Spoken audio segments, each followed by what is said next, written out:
What's up, Wayne Barron here with DarkEffects.net, and we are inside of Adobe After Effects CC 2015, and this is what we're going to be creating today. Okay, as you can see, we've got some music playing, and we've got a very cool equalizer going on here. Now, there's several lessons online that basically uses the same method. I'm just changing it up to work the way that I want it to work, so I just thought it was really cool, and I wanted to share it with the community. So let's go ahead and jump into it. Let's go ahead and create a new composition, and got a lot of trucks riding by. Got the window open. It's a very nice day today. Got it set at 25 seconds, 1280 by 720. Doesn't really matter how big that you make this comp to be. So now let's go ahead and add in a layer. Come over here, add in a solid, and we're just going to leave this as it and click OK. We're going to come over here. We're going to scroll down to generate, and then we're going to choose audio spectrum, and we're going to drop it right here, and it will automatically take on that layer and change it to an audio spectrum for us. Now we're going to come over here and grab a hold of our song, drag it and drop it inside of our comp, and then we're going to select our solid. Come over here, we're going to change it, our audio layer, to the song layer, and then bring it out to where it actually starts playing the song. And we're going to get it to about right here. So we're going to run it from there to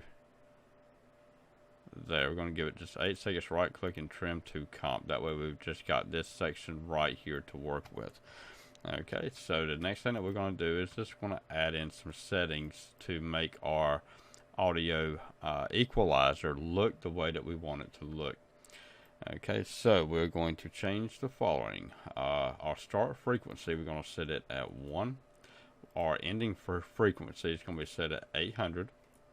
And then we're going to come down here to our frequency bands. We're going to set it to 20.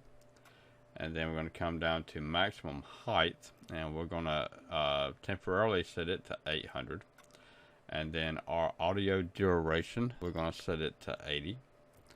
And then we're going to skip over the offset, jump over to thickness. We're going to set this to 3.5 or 3.50. And then we're going to change our color. We're going to change this to a green.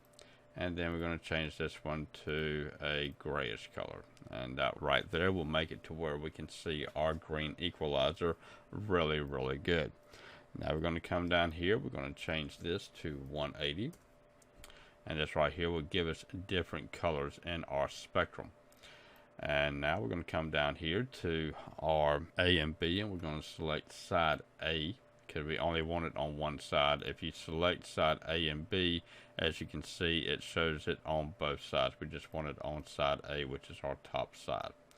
And then that right there will handle it for this part. So now what we want to do is that we want to come over here and we want to do a search for what's called Minimax. Okay, just type in mini and it come up with channel for Minimax. Drop it onto our layer. And now we're going to come over here and we're going to do the following settings on it. We're going to change this to 20. And then we're going to change just horizontal. And then we're going to do blinds. Whoops. And we're going to choose transition Venetian blinds. Drag it and drop it over here. And now we're going to come over, we're going to change this to 50. And then we're going to change this to minus 90. And then this is going to be changed to 24. And basically that is what we've gotten so far. So if we scroll through it, this is what it looks like. So we're going to grab a hold of this right here at the edge, hold down shift, and we're just going to drag it to about right there. That looks good. Okay, and we need to come back up here to min max, and we're going to change color to alpha and color. And as you can see, it made it very bold and very fat looking, so that's what we want.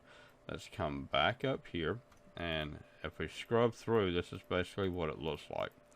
So we want to come up here and we want to change our audio duration. Let's change that to 80, and level it out just a little bit more. We're going to change our 800. We're just going to sit here and we're going to bring it up. And let's get to a place where it actually shows it a little bit better. And now let's drag it up some more. Go basically about as high as you want this to go. And so I had mine set at 13,300. And so this is what it will look like set at that, which gives it a very bold feel to it, and plus makes it actually look like an equalizer. And so that's basically all that we need to do to it. And now let's come down here. We're going to hit enter and name this as top. We're going to duplicate it, click on it. Now type in bottom and drag this to the bottom. We're just going to grab a hold of the bottom and grab right here and just drag it under like so. And you can have it as wide or as small as you want it to be. Let's come over here and hit T for opacity, and let's drop this down to about 20. And then that gives it the feel that it's reflecting off from glass or plastic. And so that is basically it. That gives us our really cool equalizer. Like I said, there's other places online that uses this very same technique, uses the same add-ons and everything, the plugins. I just like the way that this is designed. It just looks really cool, very slick, and actually looks like a real equalizer. Alright, Wayne Barron here with DarkEffects.net and stuff at Adobe After Effects. Y'all have a good one now. Bye-bye.